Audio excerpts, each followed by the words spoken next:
Hotel में ना एक बाबा जी बर्तन मांजते थे, बूढ़े आदमी थे, 70 साल के करीब उम्र थी। उनका एक बेटा था, एक बहू थी, एक पोता था, लेकिन वो बेचारे बेटा बीमार रहता था तो लिहाजा वो खुद मजदूरी करते थे।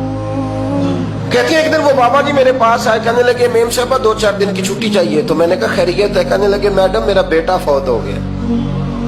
बेटा, आपको पता है बाप का जनाजा पढ़ना आसान है, बेटे का जनाजा उठाना बड़ा मुश्किल काम। कहती है मैं कुछ लिख रही थी, मेरे हाथ से कलम गिर गया, मैंने खुद गाड़ी भेजी, बाबा जी गांव चले गए जहां वो रहते थे। कहती 2-3 दिन के बाद मैं और मेरा शौहर गए तो रास्ते में हम बातें कर रहे थे कि क्या ताज़ियत करेंगे, एक ही बेटा था, कोई रिश्तेदार भी नहीं, तो उसकी तो कायनात उजड़ गई, किन लफ्जों से उसे ताज़ियत क्या कहेंगे। कहते जब हम गए तो वो टूटी हुई चटाई पे बैठा था, कुछ लोग करीब थे, हमने जाके कहा बाबा आप मुसलमान हैं, हम आपको क्या नसीहत करें, एक ही बेटा था, कि किस तरह करके हम आपको तसल्ली दे। तो कहते उसने आंखें खोली, बूढ़ी आंखों में ईमान की रोशनी, कहने लगा बीबी क्या ताज़ियत की बात करती हो, मैंने कोई पैसे जमा करा के बेटा लिया था, खुदा ने फजल से दिया था, अदल से ले गया है, मैं अपने रब के फैसलों पे बड़ा राजी हूं। अल्लाहु अकबर। वो खातून कहती है कि वो बाबा जी से मैंने कहा कि चलो आप 1 महीने की छुट्टी कर ले, तो कहने लगा नहीं मैडम मैं मुसलमान हूँ, मुफ्त की रोटी नहीं खाता, मजदूरी करके खाता हूँ, मैं इंशाल्लाह 2-3 दिन के बाद काम पे आ जाऊंगा। कहती वो चंद दिनों के बाद आ गया, अल्लाह की कुदरत के अभी 2-3 माह गुजरे थे, फिर आया, मैडम छुट्टी चाहिए कुछ दिनों की। मैंने कहा खैरियत है? कहने लगे वो मेरी बहू भी हार्ट अटैक से फौत हो गई। कहते अब मैं भी तड़प गई और ईसाई हो कि मेरी आंखों में आंसू आ गए। मैंने कहा घर का दरवाजा बंद हो गया, अब ये बेचारा क्या करेगा। वो अपने शौहर के गम में हार्ट अटैक से फौत हो गई। कहते हम फिर 2-3 दिन के बाद ताज़ियत के लिए गए, फिर टूटी हुई चटाई, बूढ़ा ना अपनी उंगलियों से जमीन पर कुछ बना रहा।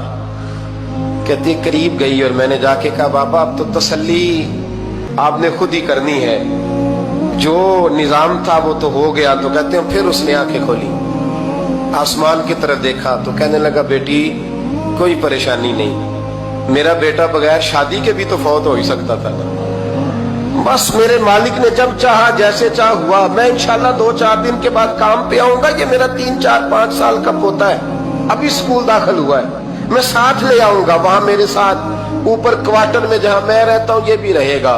कभी कभी मैं देखती छत पे खड़े होके कि दादा घोड़ा बना हुआ है और पोता सवारी कर रहा है, वो सवेरे उठता उसको स्कूल छोड़ के आता, शाम को लेके आता, प्यार करता, मोहब्बत करता। तीसरी मंजिल पर हमने क्वार्टर दिया हुआ था, वहां दादा पोता रहते। अल्लाह तो बड़ा बेनियाज है। कहती है इकबाल एक दिन ना पोता ऊपर वाली मंजिल पे खेल रहा था, उसका पैर फिसला, वो गर्दन के बल जमीन पे गिरा, मुझे खबर हुई तो मैं दौड़ी, एम्बुलेंस मंगाई, खून से लिथड़े हुए उस बच्चे को दादे ने अपनी गोद में रखा। और जब हम अस्पताल की तरफ गए तो हॉस्पिटल बाद में आया, जनाबे इजराइल पहले आ गए और कहते वो गोद में दम तोड़ गया।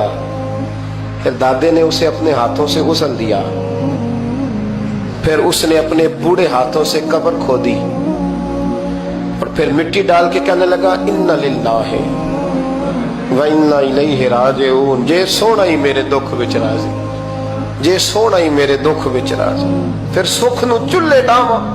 कहती वो मिट्टी डाली उसने और जब वो वापस पलटा तो मैं बाजू से थाम के होटल करीब लाई और मैंने उसके करीब कहा कि बाबा तू टूट गया है, तू बिखर गया है।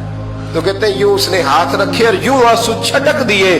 कहने लगा मैडम क्यों क्यों, मेरे अंदर कोई अकीदा नहीं, मैं कोई लवारस हूं, मेरा कोई रब नहीं, मैं क्यों परेशान रहूंगा, मैं तो पका हुआ फल हूं, थोड़े दिन गुजरेंगे कब्र में जाऊंगा और जब जन्नत में जाऊंगा तो अल्लाह मेरी बेटे से भी मुलाकात कराएगा, मेरे पोते से भी मुलाकात कराएगा, मेरा रब सारी मुलाकातें करा देगा, मैं अपने अल्लाह की रजा पे बड़ा राजी हूं। वो खातून कहती है मेरा और मेरे शौहर का कलेजा फटने लगा। मैंने कहा बाबा ये जज्बा कहां से मिलता है, ये सुकून कहां से आता है। یہ کیفیت کیسے ملتی ہے؟ مجھے کہنے لگا تو نے لینی ہے؟ میں نے کہا تو کہنے لگا تو بھی گنبد خضرا والے نبی کا کلمہ پڑھ جا، اللہ تجھے سکون عطا کرے۔